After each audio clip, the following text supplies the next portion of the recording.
Welcome to this plenary session on long-term scenario and modeling, energy scenarios, of course. My name is Christian von Hirschhausen, and I have the pleasure to chair this session. And I will do a brief introduction of the topic and of the speakers, and I'm sure we will have an exciting session because the topic is very exciting.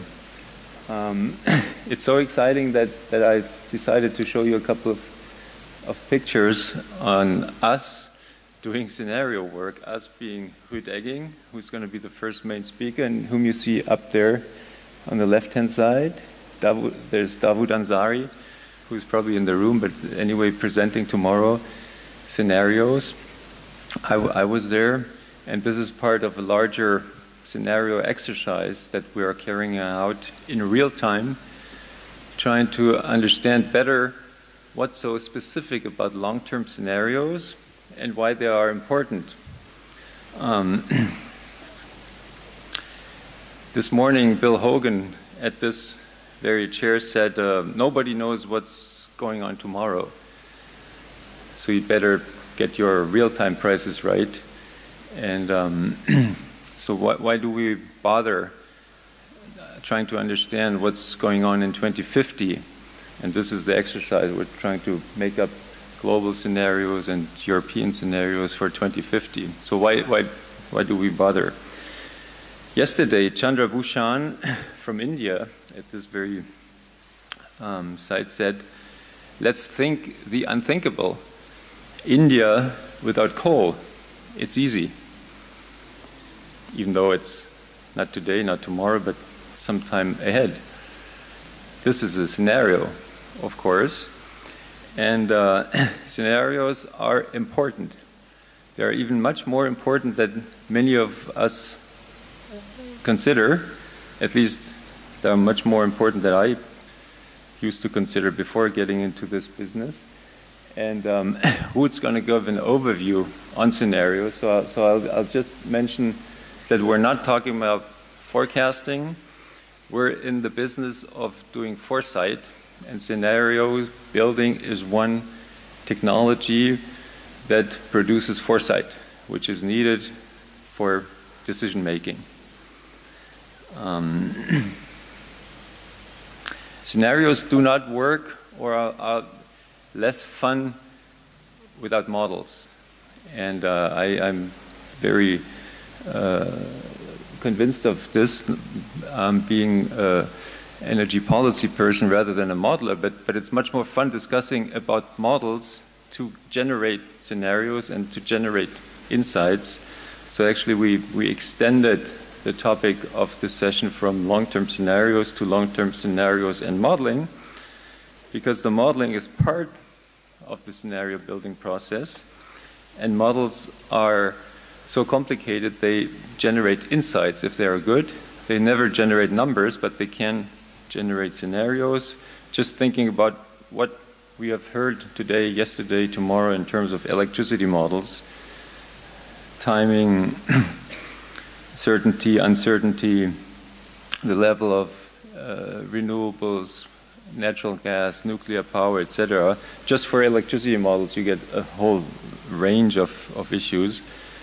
Next thing, you need to decide what is my level of scenarios. Is it a national scenario, the Netherlands without natural gas, US with additional nuclear power? Is it a regional scenario? Do I talk about sub-Saharan Africa? Do I talk about Southeast Asia? To what extent are cross-country issues taken into account? NAFTA, what is the legally binding aspect of it, or is it global scenarios? And what's the interrelation between them, which I think is an exercise that builds many of us in current projects. On technology, we also need to make choices. We love to ask the model, what is the technology, what is coming out of the model? Most of the technologies are built into the model. because we talk about things that we don't know. We talk about tomorrow, we talk about the next 20, 30, 50 years. We talk about inexistent technologies that we assume to understand the cost curves, but that may not even operate currently. Negative emission technologies is an example. Storage technologies are unknown, so we put something in that afterwards we get out in some cases.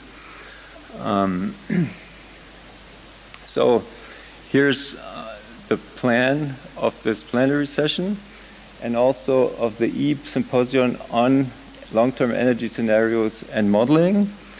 And here's the 1 minute publication and marketing of EEP. If you're an IAE member, you should receive EEP. You do receive EEP twice a year. Economics of Energy and Environmental Policy, which is the policy journal of our association, which was founded 7 years ago, and which has improved impact factors, visibility, etc., thanks to a very active team that has put out 14 editions over the last 7 years. And this session is actually the key session to bring out the 16th edition, number 15 already being dedicated to access issues. The objective of the symposia are to discuss in real time and together, physically in one room, if it's possible, discuss critical issues that are then channeled into symposia, some would say special issues. And this is also an exercise that addresses the younger researchers. You don't have to be above 50 to write policy relevant papers. And this morning at the editorial meeting we said we need to go out and get younger scholars participating, and this is what we'll do very actively for the next issues. Impact factor is increasing. This thing is read by practitioners, by industry people, by academics, consultants all over the world, and we're quite proud to be part of this exercise. Now here comes the deal for this session. The introduction was already given. We have two key speakers, Ruud Egging and Demetri Bogdanov, and we have a discussant.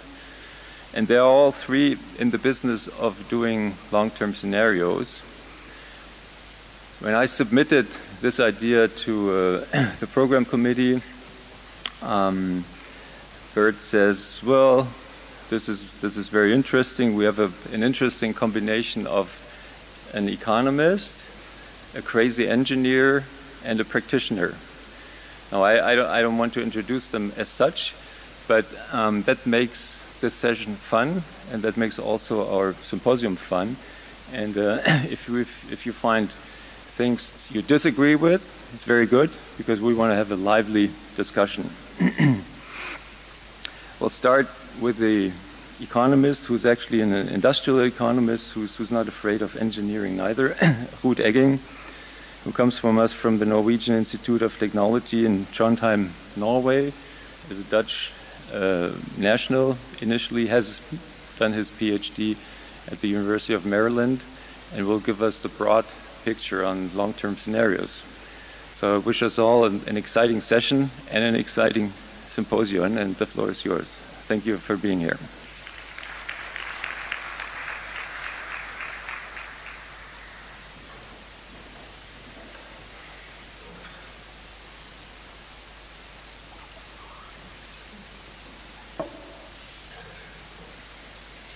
Thank you, Christian, and thank you, Bert and Magiel, for inviting me to give a presentation on this topic. I consider myself generally a person who makes models and runs them and then presents some model results. So for me, this is a really different angle on what I do most of my time, and I hope it will contribute to a fruitful discussion. So as As Christian indicated, I work in Norway, but not at the Institute of Technology, but the Norwegian University of Science and Technology. And I will talk about energy scenarios and methodological developments. So, I first want to put up this slide, free after Mark Twain, and lies, damned lies, and scenarios. According to an analysis by some person, institute, newspaper, magazine, forbidding CCS may double the cost of the energy transition. Shale gas has larger global warming potential than coal. Domestic electricity bills in Norway may increase by 25% if it would become the green battery of Europe. An ETS floor price of €20 per ton will hamper recovery of the EU economy. To meet climate mitigation targets, we must all become vegetarians. A sudden influx of 1 million refugees in Germany will damage economic growth and cause major budget deficits. Great Britain can negotiate better bilateral trade deals than as part of the EU. It is very unlikely for Ajax to not qualify against Rosenborg Ball Club in Trondheim over 2 matches in European League qualifications. If I had massaged my scalp with magic oil every day over the last 2 decades, I would still have had a full head of hair. If only they told me, right? Now, free after my English teacher 30 years ago in high school, before you read an article, before you look at a message, you look at who has written it and what is their interest. The outline of my talk will be, I'm going to talk a bit about energy scenarios. I'm going to hop a little bit around, sometimes a bit more structured, sometimes just initiating some chaos. And hopefully give you an idea of what I think is a good scenario and what I think is not a good scenario. Then specifically to methodological development, I want to talk about linking models. Because there's just so much going on in my 25 minutes. I cannot discuss everything, but I think this is an interesting and good development when we talk about scenario analysis. And the last few minutes, I'll talk about some linking in practice, and that is in the context of a European Commission project where we have a role as NTNU, and I also think that some of the others involved in this project are in the room today. And I want to give some examples, discuss some examples on how we link models in that project and the expected contributions of that. Energy scenarios. I assume that a good part of you is somewhat familiar with the Stanford Energy Modeling Forum. And this has been around for, I think, 30, 40 years already. And the aim is to get some general insight, learn things from comparing scenario results with partially harmonized input data. And 2007, a bit more than 10 years ago, the EMF report 23 was published, and it was on prices and trade in the globalizing natural gas market. It's only 10 years ago.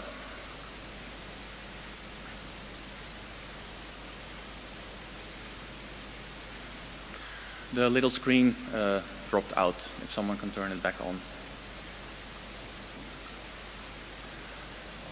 So one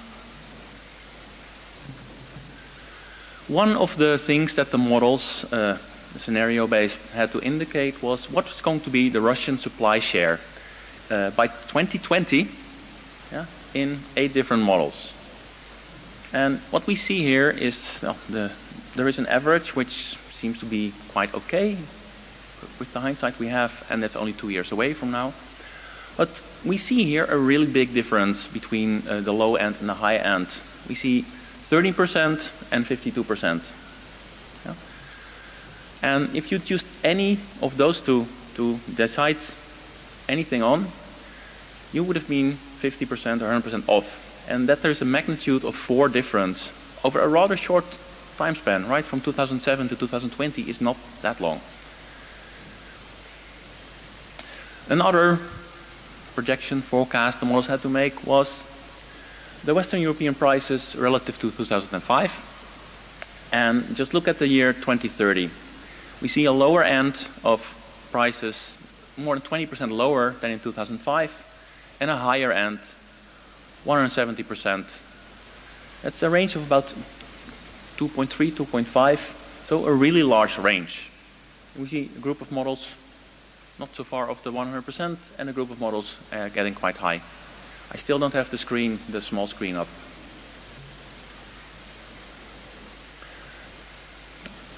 Another one, which I think is quite nice, is the US supply sources, again for the year 2020. And if you look at the high end of this, 25–30% higher than 2006, it's actually quite accurate. But we have one model that actually had a quite low outcome. And if you look at the net trade, all of these models indicate 15 to up to 30% net imports. And well, as we're probably going to see that by 2020 the US are net exporters. So scenario results, yeah, they say something, but what? I think to illustrate the different point here, a recent publication by Shell, they have here shown the average global temperature increase over the next decade, no, century, and for 3 different scenarios. And if we look at one scenario, it's called the sky scenario, we see that the temperature increase nicely flattens out by 2060, and this is based on MIT analysis of the Shell scenarios. And well, I think Shell did a good job that they created a scenario with flattening temperature increases. However, that one of the goals of that scenario was to reach the 450 ppm target. So is this temperature increase a result of the model, or was it actually already an input? World Energy Outlook, of course, it's easy. They do a lot of good work, and they have a lot of information, and they do many projections. And it's very easy to criticize in this way, but I'm going to do it anyway. We see from this graph, if we compare the new policy scenario and the sustainable development scenario, that to meet climate targets, you have to decrease fossil fuel usage, and the most polluting one, you should decrease most. That's a hell of an insight, right? So, what does all this mean? As IEA is very explicit about, well, our scenarios are sometimes mischaracterized as forecasts. They're not. And a scenario depicts an alternative future, a pathway along which the world could travel. And additionally, mid-term, short-term forecasting, okay, we can do that, but there's no such thing as a long-term IEA forecast. There's just too much going on. So, what is a scenario? And this is something where there are many different definitions possible. Just take a dictionary, for example, the Oxford Dictionary. A definition is a postulated sequence of developments. A postulated sequence or development of events. And I've then looked up postulated, I'm not a native speaker, and found a whole range of synonyms, ranging from assumed, guessed, hypothesized to proposed. So, not so clear yet. If I then think about modeling scenario and what I think it is, or what I think others think it is, I get to a list. For me, it is a choice of exogenous input values that are consistent with someone's perspective on a possible future development. This is just input. But then you can push it further. You can say, well, actually, the model outcomes are part of a scenario. The interpretations of the models are part of the scenario. Actually, all the model modifications that we made in the development and implementation and studying, analyzing of the data are part of the scenario. And you can expand the scope of what is a scenario until it is everything you've done to publish a paper or a report. And then there's a whole bunch of names that are used somewhat interchangeably. What I call a scenario, someone else might call a case or a case study.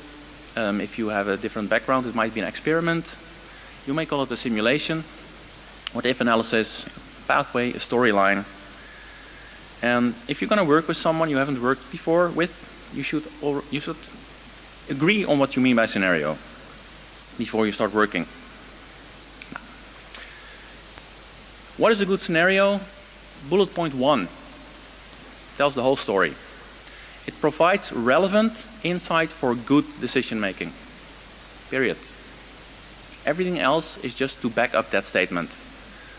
So you need to have it embedded in a coherent, qualitative storyline. You need to have consistent assumptions and boundary conditions. You need to have logical and transparent parameterization of the models. It needs to be developed with the model strength and weaknesses in mind. High quality model data sets and implementation. Try not to answer questions that your model is not suitable for. You should not repackage assumptions as new results. It should be compared against a good and clear benchmark. It should be one of several scenarios exploring a wide enough range of futures. Model input and results should be documented transparently, and the results should be verifiable. Raise your hand. Raise your hand if in your entire life you have met all those bullet points for anything you've done.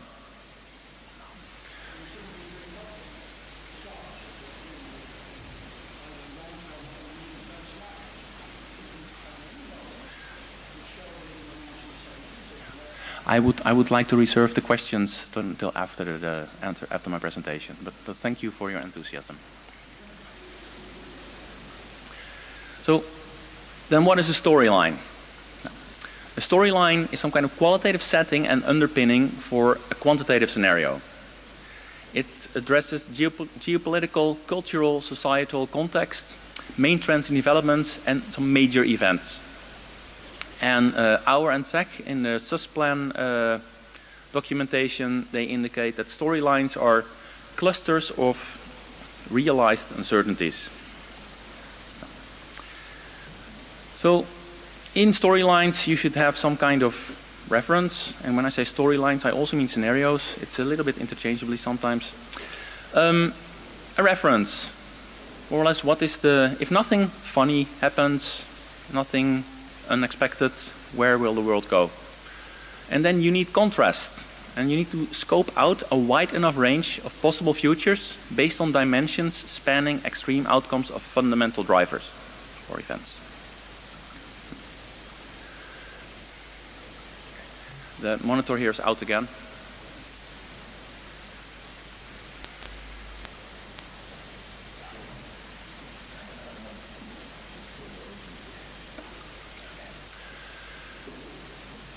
In 2005, ECN, a former employer of mine, so I like to sometimes refer back to them, they had this report on 4 European energy futures.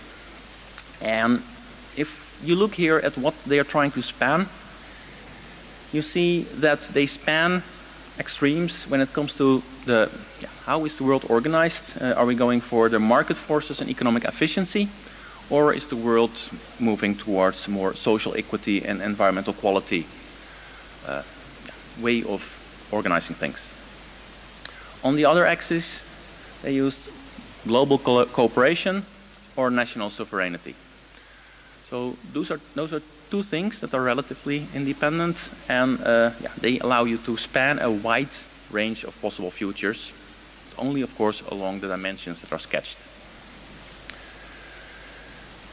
Then Auer and Zech in SUSPlan, they considered penetration of renewables in Europe, and there were 2 main dimensions: slow and fast technological development, and positive or indifferent public attitude. So again, 2 not related aspects that span a wide range of possible futures. Then in Satnav, we have, after a long process, arrived at some pathways ourselves, pathways or storylines. And we have scoped cooperation versus isolation and disruptive innovation versus path dependency. And then we get to explore those extremes. We get a pathway called diversification, one directed vision, localization, and national champions. So that's also good with storylines to try to have a name where people intuitively feel what it is about. How to develop a good set of scenarios. And you may have noticed that in one of Christian's first slides, he also had a recipe how to develop good scenarios. And I think that there's a good amount of overlap, but it's not completely the same. And it doesn't mean that I don't agree. It more or less means I didn't remember them. So before thinking about a set of good scenarios, you're going to think about, or you know, the scope of the desired insight and contributions. So it's not, I have a model, what can I do with it? No, it is, there is a problem that I want to provide insight in, problem and the solutions. Now, what models would be suitable to provide the insight? If you don't have them and you cannot develop them in the time that is there for the project, you should not continue after this bullet point. Yeah? Not your area to contribute.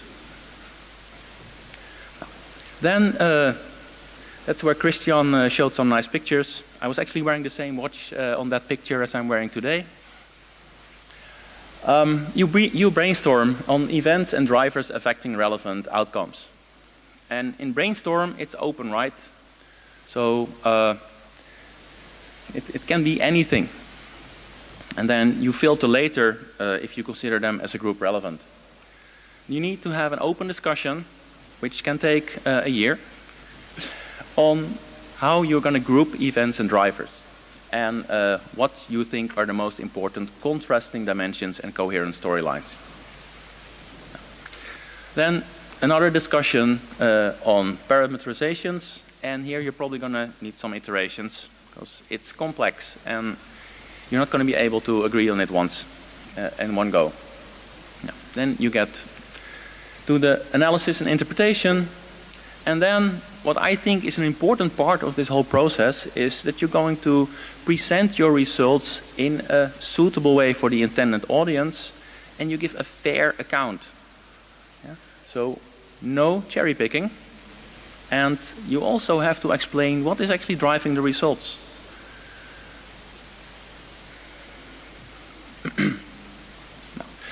Now I want to move to the next part of the presentation, that is on methodological development. Sorry.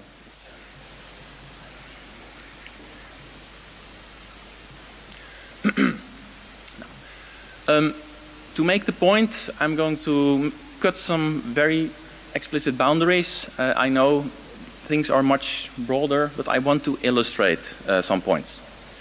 So I'm considering here three main modeling types. The partial equilibrium type of model that has, is very good at one or maybe a few sectors. The computational general equilibrium type of model that can actually really, is really good in representing the economic relations between sectors and households in a country. And then we have the integrated assessment models, which have a really good view on the world, but also from a bit of distance.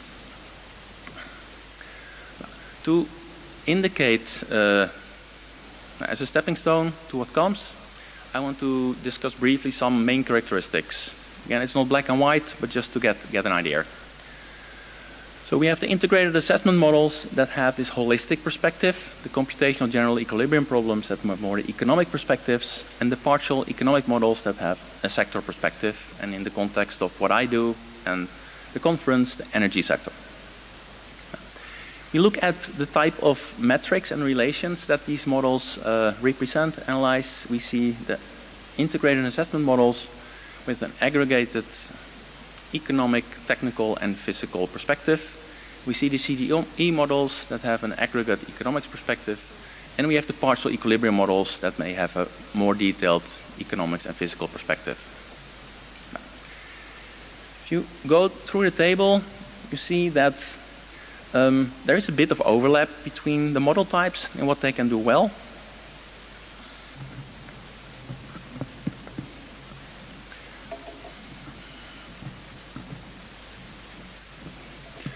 There's a bit of overlap between the models and what they can do well, but it's largely independent. So, for example, integrated assessment models can do climate modeling, environmental modeling, may consider carbon cycle, etc., etc. That's something you don't see in your typical computational general equilibrium or partial equilibrium model. Then, because of their holistic perspective, often the spatial, technical, and temporal detail in integrated assessment models is lacking. The CGE models have a good representation of economy and trade, and may have a good representation of geography. And the partial equilibrium models can be good at spatial, technical, and temporal detail, but often not all three at the same time. So we have different models, they have different strengths, so what could we do with them? We can run them in an isolated fashion. So define consistent parameterizations for all models, run the models, and then explain to the audience why the results are inconsistent. EA, if they're not consistent, they're not going to be very useful. You can develop the one and perfect model. It's still on my wish list. Develop one model combining all the strengths of all the models, and once you have run it, you turn it on, and then you come back in about 2,000 years to see if it has found a solution. So if you want to use the strengths of these different model types, you're going to have to link them. And by linking, I mean they have to exchange data. So models have different strengths, different things that they model endogenously. And the exogenous input of one model can be the endogenous outputs of another model. And that is a good place to link them. Then, once you have agreed on the exchanges you want to make between the models, you're going to define consistent parameterizations, and then you're going to need to run the models iteratively, because they're not going to be consistent in one go, because then you would have just been a very lucky first bullet point situation with the isolated models that are consistent without knowing it from each other. So why linking models? This to benefit from the strengths of all the different models. And you need a consistent and coherent quantitative representation. If you, in one model, make a decision based on a starting point that is really not consistent with what you have as an output from another model, then the consistency is gone between what you've done. So to reconcile the different approaches, foci, scopes, scales, granularities, information structures, and which ones produce which types of outputs based on what types of inputs, and also monetary or physical representations. You have a lot of complementarity strength, but it's not a freebie. There are many challenges in actually doing this. This is really just for illustration purposes only. But here, if you look at the strengths of the different models, this is some kind of data exchange you could consider. So from the partial energy sector model, you might reveal energy prices to a CGE model. The CGE model then uses these energy prices to calculate energy demand. And this may go back and forth a few times, and then if you're lucky or you have good model choice, you have consistent results. There may be more partial models, right? It is possible that you actually hook up different sector models to one CGE. The left-hand part, you could have a combination of an integrated assessment model and a computational general equilibrium model, where the integrated assessment model will provide boundary conditions and starting points for climate, land use, global trade, emissions, etc. And then the CGE model will, based on those boundary conditions, give you outputs and prices. This may also need some iterations. I'll get there.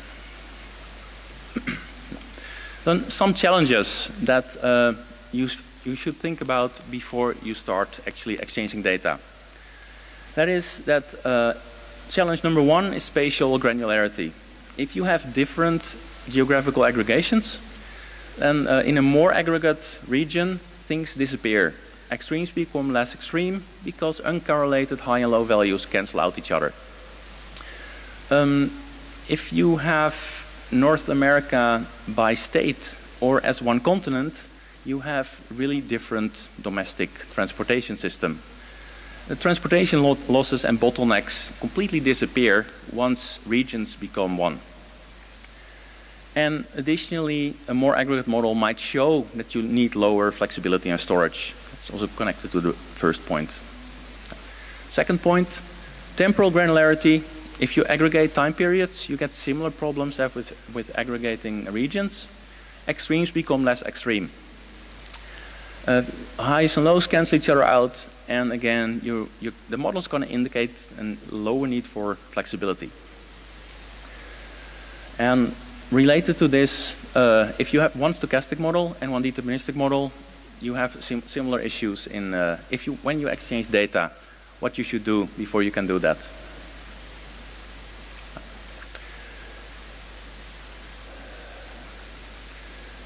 More challenges. I'm going to increase the speed a little bit.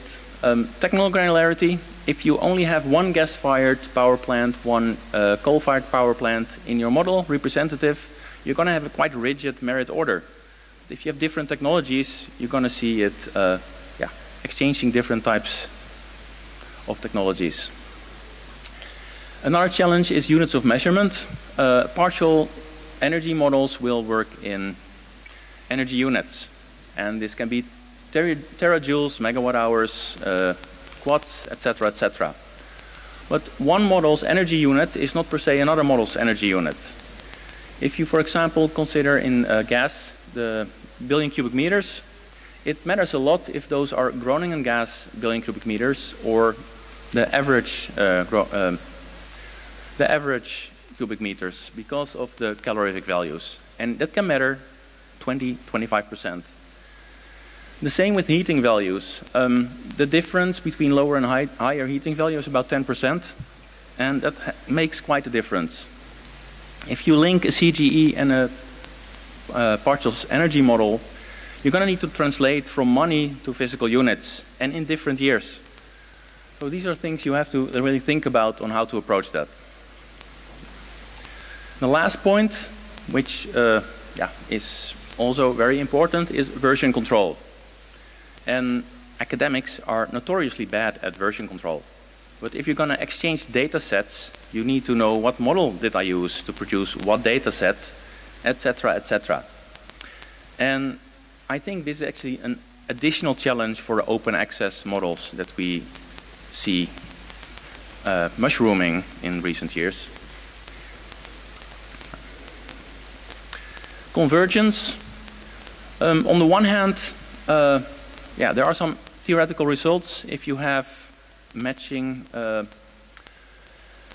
mathematical structures and you exchange data between models, the convergence might be as if they were one model. You can be unlucky, and for example, for agent-based models, simulation models, there are often no such results that we can use, and their outcomes are less predictable, and for me, also less understandable. If you are going to show ABM results to me, you start with telling me how you calibrated it. That's a different story. When it comes to the partial equilibrium model versus the energy system models, we have a PhD candidate. He's in the final phase. He's looked at a regionalized version of times for Norway and a regionalized self-developed CGE model, REMES. And after testing it for a long time in different settings, his conclusion is, if I turn it on and I come back after 24 hours, it has converged. It may have converged after 5 iterations, after 7, after 12, but after a day, it's always converged. So, quite nice.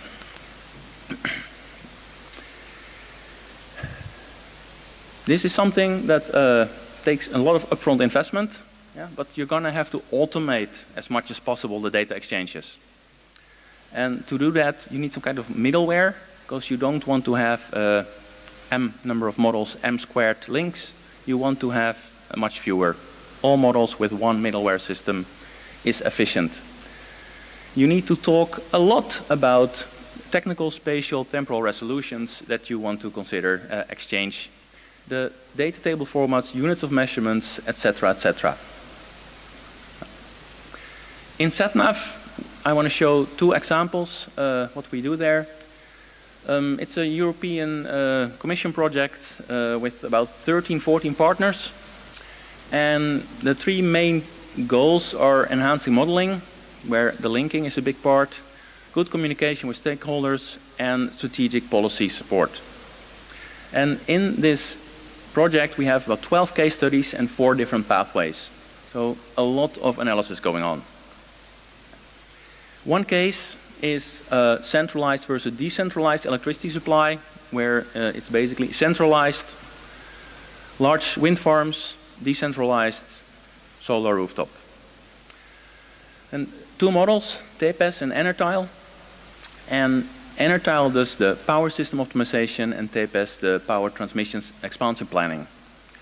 So from Enertile to TPES, you get information on electricity capacities and generation. The other way around, detailed transmission grid expansion results and unit expansion costs. And specific challenges here are that one model considers individual lines and the other works with regions. And the aggregation of a geographical region, as I indicated on a few slides ago, is a challenge in itself. This is a case study where we have more models involved. It is about unlocking flexibility in the power and gas supply systems. Here we see 5 different models that exchange data, where TPES is an electricity system model, EGGM is a gas system model, Empire is a stochastic electricity model, Ramona is a stochastic gas model, and Nexus Security is a risk analysis model. So a lot of data iterations to try to get to a consistent overall picture. Then we have several cases, but I will skip them. I just want to show one thing, is that for the 3 cases that we have, we find that actually the utilization rate of gas-fired power plants is roughly the same, quite independent of the starting points. About 64% in 2025 and about 15% in 2050. Now stepping back to scenarios. So can we learn from others? I think so. I think for our models to be credible and for us to be accountable, we need much more openness and transparency. And if you look at the climate modeling community, they are way ahead of us. They got criticized, of course, about any of the scenarios they have worked on and presented in the last 3-4 decades. And their solution was be much more open and clear and transparent. And additionally, when you look at the social sciences, it has become normal to make data available, at least to the reviewer of the paper, but usually more broadly. So I want to conclude with some discussion points. And I hope some of you disagree. Projections more than 2 decades into the future are meaningless. They create a false sense of understanding and control. There are too many scenarios. Every 5 years, the modeling community should establish a reference scenario that everyone will use as a benchmark.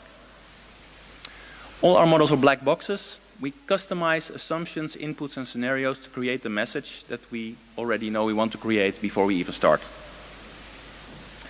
Every published paper should have accessible online all the raw input data, all the processed input data, where you have corrected errors and made extra assumptions, blah, blah, the calibrated input data, raw output data, an extensive sensitivity analysis, because one scenario is meaningless, and some kind of executable, so that anybody who wants to verify what you've done can actually do that.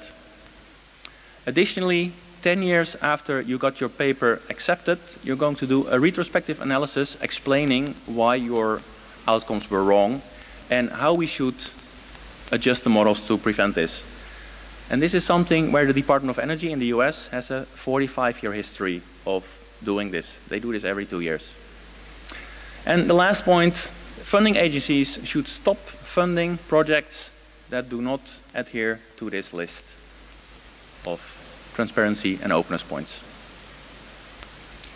I thank you for your attention.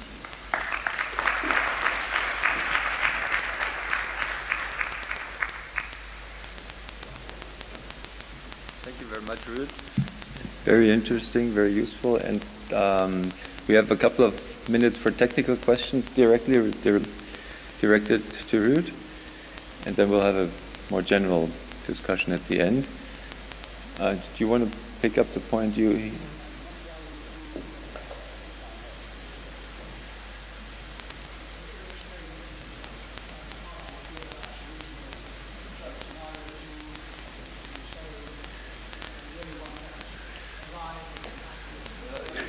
Would it be possible to bring up the discussion point slides back up?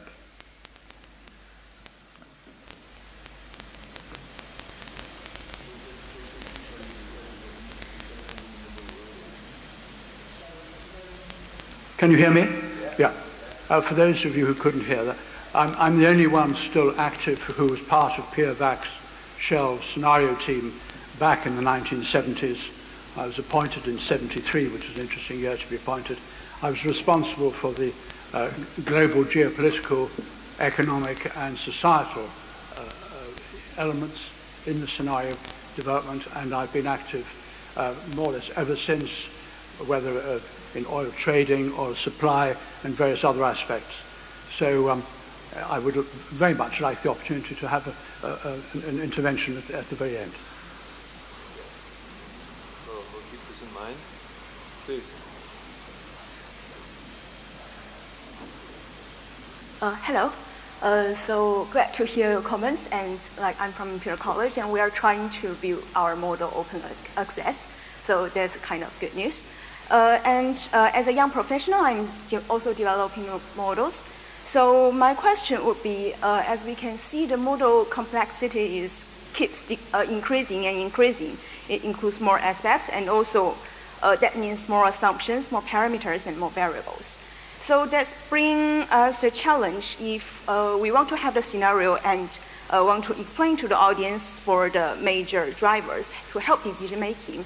Then first of all, the modeler start to feel harder and harder to find the main driver because so many different models are linked with each other and each with different algorithm. So it's quite hard to understand which might be the main driver. And secondly, when explaining to the decision maker, it becomes even harder because they may even not with an engineering degree or economics degree. Then what do you think about these challenges in this field?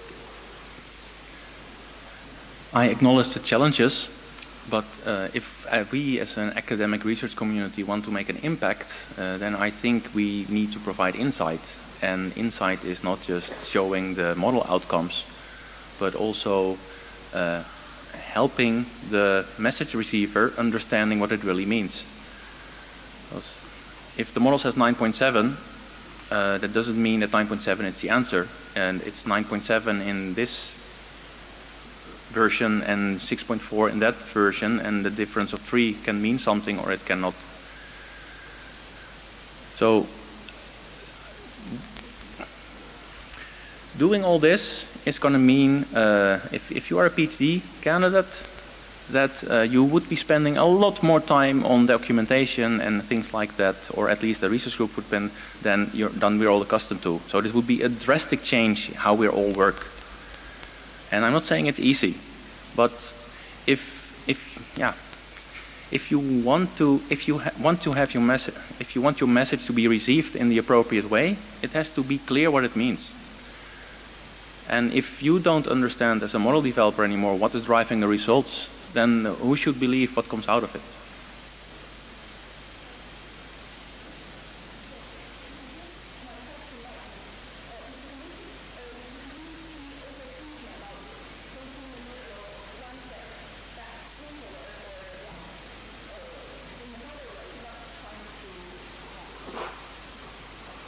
Yeah, so I guess my question might also then link to whether the community has thought of to make the models simpler rather than more complex. So it's easy, use a simple rule to understand the basic things rather than make all the things linked together. So we can ask the community, is anybody in the direction of you developing simpler models because the results are easier to explain? No. doesn't seem generally a research Christoph direction. is, so let's ask him what the recipe is. Well, I think it's important to have the complex models to get the details, but to have also from time to time simple models that then really focus on the key driver and put evidence on certain effects. And for me, it's a bit also more an engineering culture to try to build large models, and then more an economist's culture to try to make models that don't aim to develop scenarios for the world in 2100, but rather to explain some particular effect that might be relevant for our future. So if I can summarize that in my words, smaller, simpler models have a different objective. And it depends on the objective and the insight you want in what type of model you will develop. Hi, I meant to ask this in the final discussion, but since it's to do with the simplicity and the understanding, I wanted to ask for your insights, your opinion on stakeholder participation in the modeling and the scenario building, two different things, but there's growing experiences in literature on this, and it's extremely resource intensive, but it's one very good way of doing that transparent and making it more understandable and more valid. So just your opinion.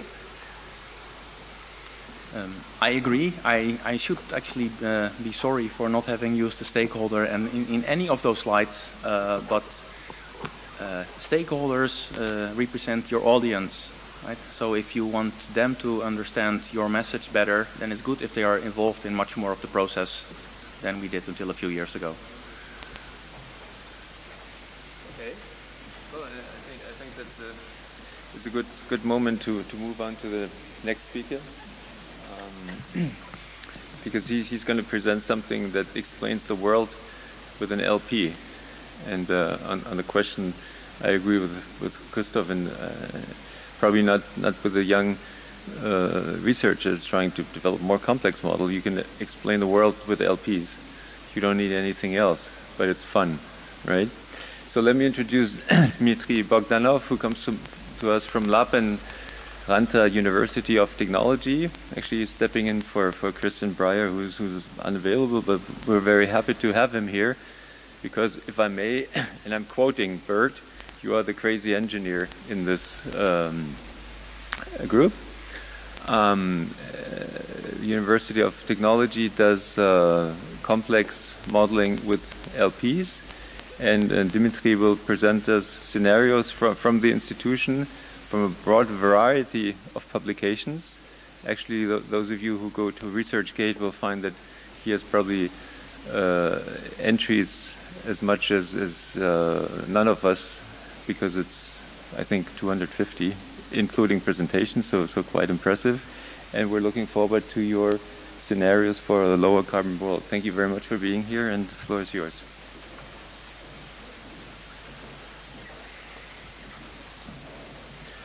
Thank you for such a nice introduction. My name is Demetri Bogdanov. I'm a doctoral student from Ranta Technical University, and today I will talk about our vision of lower carbon world scenarios for the future. And each of you can decide, is it good or bad scenario, and are we crazy, or maybe we are too advanced, or maybe we are just right. So, global society finally admitted the reality of the threat from fossil fuel-based economy, and in 2015 all major countries agreed to put all the efforts to minimize effects of global warming to only +2 degrees Celsius. But current energy policies will most likely bring us to the level of +3, +5 degrees, much higher than the value agreed during COP21. Even country pledges for 2030 can be not enough to reach this challenging target. And country pledges for 2030 can result in the level of +3 degrees Celsius, also higher than Paris Agreement. In order to reach plus 2 degrees Celsius or even more advanced 1.5 degrees Celsius, we will need to build the system which will be completely zero neutral up during 2050s. And probably we will also need to integrate massive CO2 removal sector, because some of technologies can't be fully defossilated in the future. So, as I said, we need to reach full carbon neutrality by 2050. For some sources of CO2, it will be more or less easy. For example, for transportation, electricity and heat industry, almost all of demand can be electrified directly or indirectly. But for other sectors like land use, agriculture, decarbonization will be much more complicated, and in some cases, some CO2 emissions can't be avoided. That's why energy sector should be more advanced during this transition. It should reach complete zero emissions by 2050, and the whole transition will be much faster to compensate additional emissions from land use and agriculture sectors. And in future we'll also need some negative emissions to compensate emissions from agriculture. Good technologies to reach these negative emissions can be biomass-based CCS or direct air capture CCS, and of course afforestation. So we need to build carbon neutral system by 2050. And the key for such a system will be electrification of all demand, direct or indirect, and substitution of fossil fuel generation by renewable energy-based generation. Such transition will not result simply in lower CO2 emissions. It will have a huge impact on the total system efficiency and will result in much lower losses, and finally can stabilize future total primary energy demand. So we need to build 100% renewable system to reach carbon neutrality. But lots of skepticism, doubts, and concerns about possibility to build such a system still persist in the society and scientific society as well. This year, a group of leading researchers from Germany, Netherlands, South Africa, Denmark, and Finland altogether summarized all these comments against 100% renewables. These comments and doubts were summarized and answered in a comprehensive way. So this paper basically states that we have all the technologies available. We have all the means to build 100% renewable energy system. And this system will be not only technically feasible, it will be also economically competitive in the future.